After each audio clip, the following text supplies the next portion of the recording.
Hey everyone, welcome in CLAT point. तो आज हमारे साथ हैं शहजादी हलीमा, जिन्होंने आरजेएस के अंदर 37 रैंक हासिल करी थी एंड डीजीएस में 17th रैंक हासिल करी थी। And I think now she is under training as a civil जज एंड मेट्रोपॉलिटन मजिस्ट्रेट। तो आज मैं ये चाहूंगा कि उनके एक्सपीरियंस से हम लोग जो भी सीख सकते हैं, जो हमारे स्टूडेंट्स हैं जो भी सीख सकते हैं और जो फ्यूचर में जुडिशरी की तैयारी करेंगे। तो let's see and welcome Halima in CLAT point. ठीक है, तो हलीमा, सबसे पहला मेरा आपसे क्वेश्चन ये है कि आपने कब ये चीज डिसाइड करी थी कि आपको जुडिशरी करना है, ये जो एग्जाम है ये देना है? जैसे क्योंकि बहुत सारे ऑप्शंस होते हैं जब हम कॉलेज में जाते हैं, तो फिर आपके दिमाग में ये कब आया था? I think it was a joint decision of my family as well as mine. पहले तो मुझे लगा शायद मुझे आईआईटी करनी है, but then by 11th 12th class, मतलब 11 से ही, ऐसा नहीं था कि एकदम अर्जेंट डिसीजन था। पहले से ही मेरे दिमाग में कहीं ना कहीं था कि मुझे लॉ करना है और उसके बाद शायद मुझे जज बनना है। तो उस वक्त खैर जज का नहीं था, बट हाँ लॉ का डेफिनेटली था। वैसे मैं आप लोगों को बता दूं, हलीमा जो है मेरी क्लासमेट्स थी and she was constant topper in all the semesters. तो ये वो है उनके बारे में। तो अगला मेरा आपसे क्वेश्चन है हलीमा कि आपने ये प्रिपरेशन जो है, मतलब जो भी हमारे एस्पिरेंट्स हैं जो फ्यूचर में करेंगे, तो वो लोग इन शॉर्ट में ये जर्नी कैसी रही, किस तरीके से आपने किया, कुछ इंपॉर्टेंट चीज जो आपको लगा हो और क्या आप उनको सजेस्ट करना चाहते हैं? आई थिंक एस्पिरेंट और मेरी जर्नी भी जैसे मैं आपके साथ शेयर करूँ तो थोड़ा क्या होता है, ये it's full of highs and lows. तो अगर आप जितनी जल्दी स्टार्ट करेंगे प्रिपरेशन के बारे में, जितना जल्दी आप फोकस करेंगे कि आपको जुडिशरी ही करना है कॉलेज टाइम में ही, तो क्या हो जाएगा कि जब आप अपने लॉ सब्जेक्ट्स अपने क्लास में पढ़ रहे हैं तब आप एक अलग नजरिए से पढ़ने लगेंगे। आपको मालूम होगा अच्छा ये जुडिशरी में this kind of questions can be asked, तो आप उस तरीके से नोट मेकिंग करने लगेंगे। तो जितनी जल्दी आप इसके बारे में डिसीजन बना ले while being in law college, उतना आपके लिए अच्छा है। बाकी जर्नी में थोड़ा पेशेंस रखना जरूरी है। ये नहीं कि आप एकदम से ही 10 घंटे पढ़ने लगे कॉलेज में कि नहीं फर्स्ट ईयर से ही, नहीं इतना नहीं। You can enjoy your college life while giving some time to your judiciary preparations. तो ये हलीमा ने यहाँ पे आप लोग को बताया एंड आई होप आप लोग इसको इनकलकेट करें अपनी पढ़ाई में। एक चीज मेरे को ये पूछना है हलीमा कि बहुत ज्यादा ही कभी कंफ्यूजन रहता है कि कोचिंग करना है नहीं करना है, कि कोचिंग से ही हो सकता है क्या? तो आपको कोचिंग का कितना रोल लगता है इसमें, और क्या बिना कोचिंग के भी लोग कर सकते हैं? मतलब आपका क्या है इसके ऊपर? समझ गई मैं आपका क्वेश्चन कि ये बहुत और ये बर्निंग क्वेश्चन है जुडिशरी में कि कोचिंग करें या, और नॉर्मली फिर कंफ्यूजन में लोग ज्वाइन कर लेते हैं और कुछ लोग नहीं करते। फिर उनको लगता है कि मे बी हमने नहीं किया इसलिए हमारा सिलेक्शन नहीं हो रहा है। तो अगर आपको अपनी कैपेबिलिटीज देखनी होंगी, जो भी जुडिशियल एस्पिरेंट है, कि उसको लगता है कि वो अपने खुद से अपने आप को डिसिप्लिन में रख कर ये कर सकता है, तो वो जा सकता है। He can go for self study. But अगर किसी को लगता है no I need constant push, तो उस केस में आपको लगता है कि अगर नहीं मेरे ऊपर अगर कोई टीचर होगा या कोई मुझे गाइड करने वाला होगा थ्रू आउट जर्नी, तो आप कोचिंग में जा सकते हैं। भाई मैं एक बात और बोलूंगी कि अगर सेल्फ स्टडी भी कर रहे हो आप, तो भी आई थिंक कोई ना कोई गाइड आपकी लाइफ में होता ही है, बीइंग फैमिली और फ्रेंड। तो मेरी भी पर्सनल लाइफ में था, मैंने भी I think it was more like a self study for me. और एक चीज ये भी है लेकिन हलीमा अगर कि आप सोच सकते हैं एक समय था जी जब कैरी इंटरनेट पे कुछ नहीं मिलता था, लेकिन अब तो इंटरनेट यूट्यूब पे इतना वीडियोस है, इतने टॉपर्स हैं, जैसे भी तुम्हारे वीडियो आएगा या फिर और भी बहुत सारे लोग रहते हैं। तो आई थिंक अब है गाइडेंस। अगर पहले कोचिंग का थोड़ा सा था भी, बट अभी तो मतलब ये कि अगर जो नहीं अफोर्ड कर सकते हैं वो भी इतना सोचना नहीं चाहिए कोचिंग का कि कोचिंग करें ना करें। आपने बहुत सही पॉइंट उठाया मानवेंद्र कि इतना सब कुछ अवेलेबल है, टॉपर्स आपको गाइड करने के लिए हैं, ये भी एक गाइड हो सकता है। जैसे मैंने बोला कि आप सेल्फ स्टडी भी करते हो तो भी एक गाइड होता है। तो यू आर राइट कि इंटरनेट भी एक गाइड हो सकता है। इतने सारे टॉपर्स हैं, वो आपको बता रहे हैं कि अगर आपको खुद पे कॉन्फिडेंस है, ये सोर्सेज हैं, ये मटेरियल है, आप जा सकते हो, आप कर सकते हो।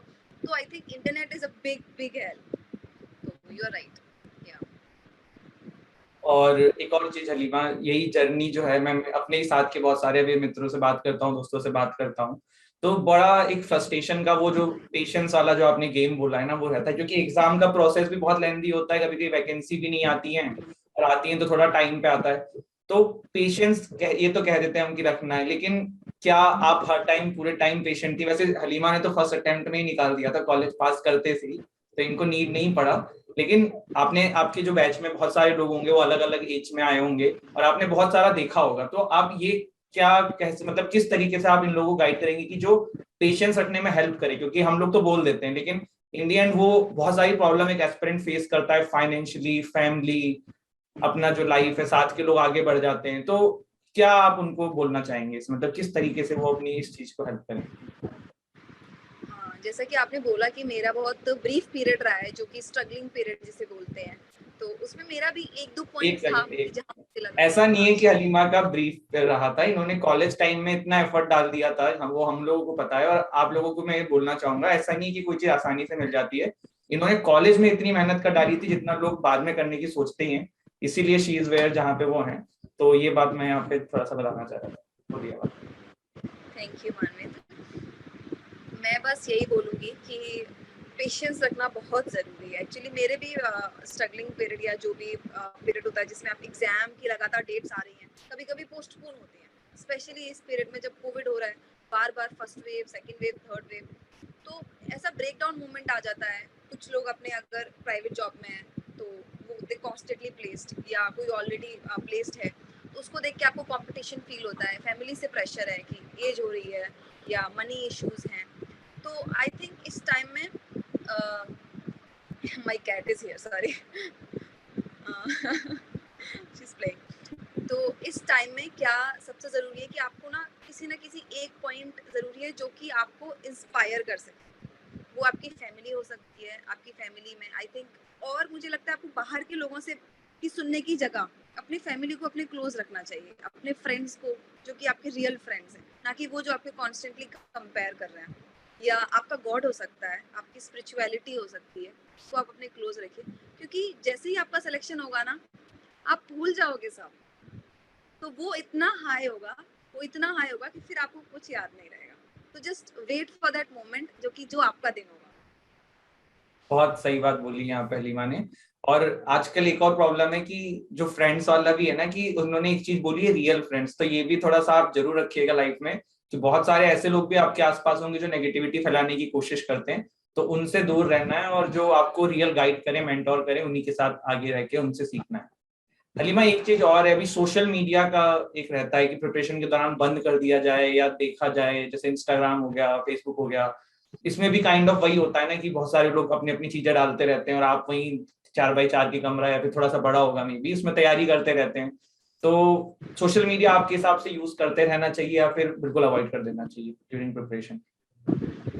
अगेन इसमें भी मुझे लगता है कि ये पर्सनल चॉइस है, but at the same time Instagram पर इतना कुछ अवेलेबल है, इतना कुछ है कि उसमें भी आपको पीयर प्रेशर लगने लगेगा कि जैसे आपके इतने एक्सटेंडेड लोग ऐड हैं उसमें, वर्ड का भी सब कुछ आ रहा है, सेलिब्रिटीज भी आ रहे हैं, तो बहुत जल्दी डिस्ट्रैक्टिंग हो जाएगा। कुछ गेम्स आ रहे हैं, उसमें नोटिफिकेशन आने लगेंगी, फिर आप सोशल मीडिया यूज कर रहे हो। तो ऐसे टाइम में आप अगर उसका लिमिटेड, बस मैं सजेस्ट कर सकती हूँ कि अगर आप उसका लिमिटेड यूज कर लें, अगर कुछ कुछ फ्रेंड्स से या कुछ ऐसे सोर्सेज हैं जो कि आपको जीके बता रहे हैं या आपको एग्जाम की डेट्स बता रहे हैं कि ये एग्जाम अप्रोच कर रहा है, या आपको कुछ आइडियाज दे रहे हैं, तो आप उन चैनल्स या उन पेजेस को फॉलो कर सकते हैं, और अपनी फैमिली फ्रेंड्स के पेजेस को फॉलो कर सकते हैं। उसके अलावा जो भी एक्सटेंशन है उसमें आप, I think you will baby उसमें कोई बात। उसमें डूब जाओगे। ठीक है, तो मतलब आई ये कि अवॉइड करना चाहिए अगर आप कर सकें। बाकी अब बंदे टू बंदा डिपेंड करता है भाई, किसी को नहीं दिक्कत है, पर मोस्ट ऑफ द टाइम ये होता है, आप इन्फ्लुएंस हो जाते हो दूसरों को देख के, तो थोड़ा सा कोशिश करिए अवॉइड करने का। हलीमा, एक और चीज है, जुडिशरी का पेपर है, प्री मेंस का बड़ा रहता है, और अलग अलग स्टेट का थोड़ा थोड़ा अपना अलग सिलेबस रहता है। तो हर कोई 3-4 स्टेट लेके चलता है, 2-3 तो लेके सभी चलते हैं, जैसे दिल्ली वाला हो गया, राजस्थान हो गया, यूपी हो गया। तो आपका इसमें क्या गाइडेंस रहेगा कि प्रीलिम्स का तैयारी ज्यादा करें, मेंस का करें, कि किस तरीके से बैलेंस आउट करें? क्या अप्रोच आप थोड़ा सा प्री एंड मेन के पर्सपेक्टिव से बताना चाहेंगे? There are two questions I think, pre mains का और फिर स्टेट का, जो दो तीन एक साथ होते हैं। So you need to see the pattern first of all. For example if you are applying for UP and Rajasthan, then chalk out the common subjects, और उन कॉमन सब्जेक्ट्स पे आप देख लीजिए कि किस तरीके से previous questions are very important. तो अगर आपको क्वेश्चंस लग रहा है कि इस टॉपिक से इस तरह के क्वेश्चन आ सकते हैं, तो आप उन टॉपिक्स को भी चोक आउट कर लीजिए, क्योंकि अगर आप उसका लिस्ट कर लेंगे तो it will be easier for you to do it. और सेकेंडली प्री मेंस का जो क्वेश्चन है वो भी बहुत है, क्योंकि अभी प्री का दिल्ली का प्री आ रहा है और एमपी का प्री आ रहा है, उसके साथ साथ हरियाणा का मेंस हो रहा है, उस टाइम पे भी आपके लिए डिफिकल्ट हो जाता है। तो उस टाइम पे मुझे लगता है कि आप अपनी प्रिपरेशन ऐसे करें कि आप मेंस से स्टार्ट करें। आप अगर आप कोचिंग कर रहे हैं तो you must B You are not audible. I think now I'm audible. हाँ. So at the point of pre and mains, I think you should start with your notes.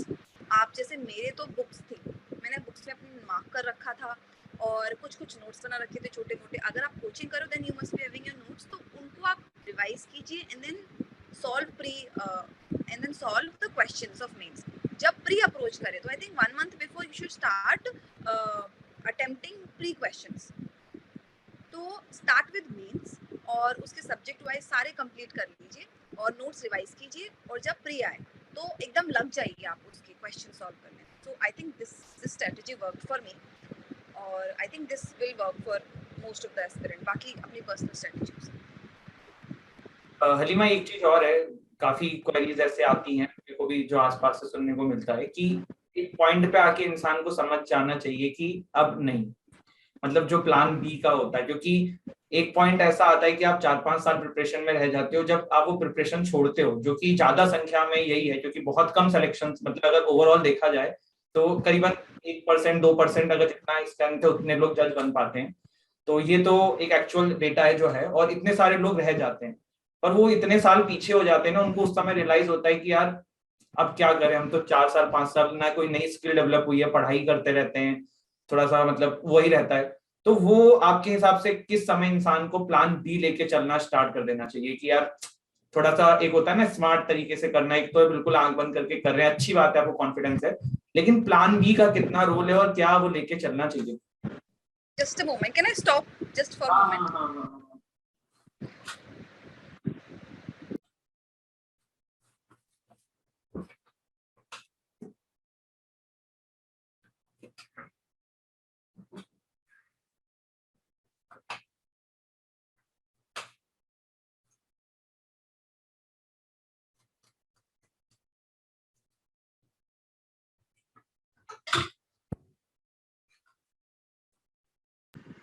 Now I'm back.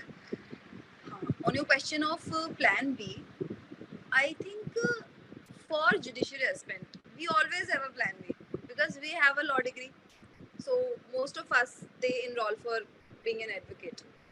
तो उस time पे थोड़ा सा easy backup होता है, but then on point of when we start preparing, then it's like an ocean and we don't want to go back. ऐसा लगता है कि आप एक साल और अब कर लेते हैं, एक साल और उसकी वजह से काफी पीछे हो सकते हैं। एंड आई थिंक जितनी जल्दी मेरा सिलेक्शन हुआ, आई थिंक मेरे से कहीं ज़्यादा इंटेलिजेंट लोग, मेरे से कहीं ज़्यादा काबिल लोग अभी भी बैठे हैं और उनका सिलेक्शन नहीं हो पाया। And due to covid I think कोई भी एग्जाम का रिजल्ट आ ही नहीं पा रहा है। तो ऐसे टाइम पर प्लान बी, या मुझे लगता है कि एक टाइम पे एक ऐसा सैचुरेशन आ जाता है when you know all your barracks, you know all your topics and you are well versed with what's happening around you as point of general knowledge. तो ऐसे में आप 2 घंटे भी डेली पढ़ के कर सकते हैं जुडिशरी। तो अगर आप इनरोल हो सकते हैं, अगर आप लिटिगेशन कर सकते हैं, आप किसी कंपनी के साथ जुड़ सकते हैं लीगल एडवाइजर, तो there is no harm in doing it. और on the point of saturation, I think किसी का 1 साल में आ जाता है, किसी का 2 साल में आ जाता है।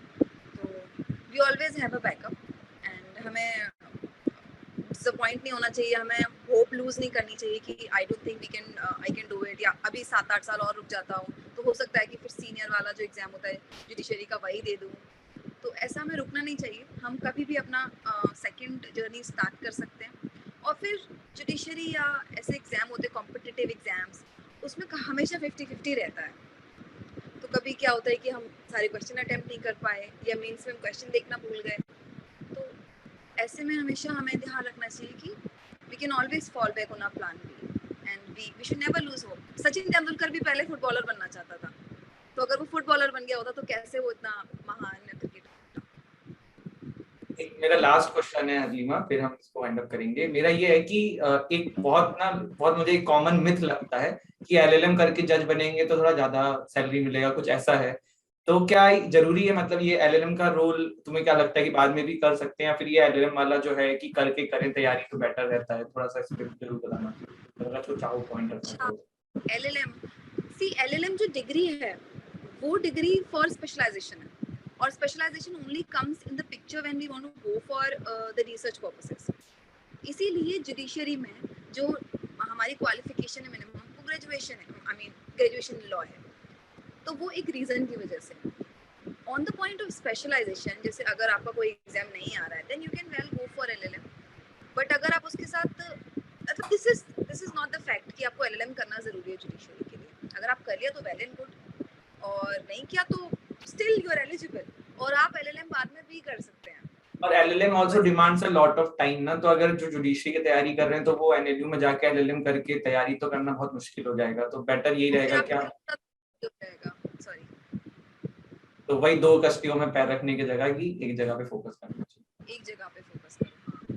तो हलीमा, वाज इट इजी जो तुमने इतना पूरा किया आज, एक पूरा अपनी जर्नी को देख के तुम क्या बोलना चाहोगे कि मतलब इजी था जो मतलब किया है? आज अपने आप को कैसा फील करती हो जो पूरा आपका जर्नी था इतने समय, कुछ उस पर बात कहना चाहें? हाँ, journey I think it requires a lot of patience. वैसे मेरा बहुत अच्छा जर्नी रहा है, थैंक गॉड। उसका यही है कि आप कॉलेज से स्टार्ट कर दो तो आपके लिए थोड़ा सा मॉडरेट हो जाता है। बाकी पेशेंस रखना ज़रूरी है, और ऐसा हो सकता है कि मे बी दिस टाइम नहीं तो नेक्स्ट टाइम। जर्नी मैं इजी की जगह उसकी जगह पेशेंट जर्नी लिख दूंगी, बट फिर भी उतना नहीं जितना बाकी लोगों के लिए रहता है। So it was fun. अब उसको याद करने में ना वो पॉइंट याद नहीं आते हैं जहाँ पर लो पॉइंट हो जाता है, वो याद नहीं आता है। अब it feels very very good. अब तो ना बस बैठे बैठे भी अच्छा लगता है। So just wait for that moment, तो अच्छा रहेगा। Any सब अच्छा message हो to our जाएगा। aspirant, Halima? Message to aspirant is for judiciary aspirant, right? Yeah. I think for judicial aspirant, barracks. Always make barrack your first priority. कभी ये मत सोचो कि वो नोट्स पढ़ लेंगे तो हो जाएगा। barracks की लैंग्वेज बहुत टफ है, नहीं। barracks हमेशा अपने हाथ में रखो, previous year questions, और ये I think beside barracks all the other points applies to all exams. तो जैसे previous year questions आप कोई भी एग्जाम दे रहे हो उसके लिए बहुत ज़्यादा इम्पोर्टेंट है। सिलेबस, आप हमेशा सिलेबस को अपने टेबल पे रखो, वो, और practice makes a woman man, everyone perfect, all the other genders. I think that is it, and be happy, आपका मोमेंट आ जाएगा।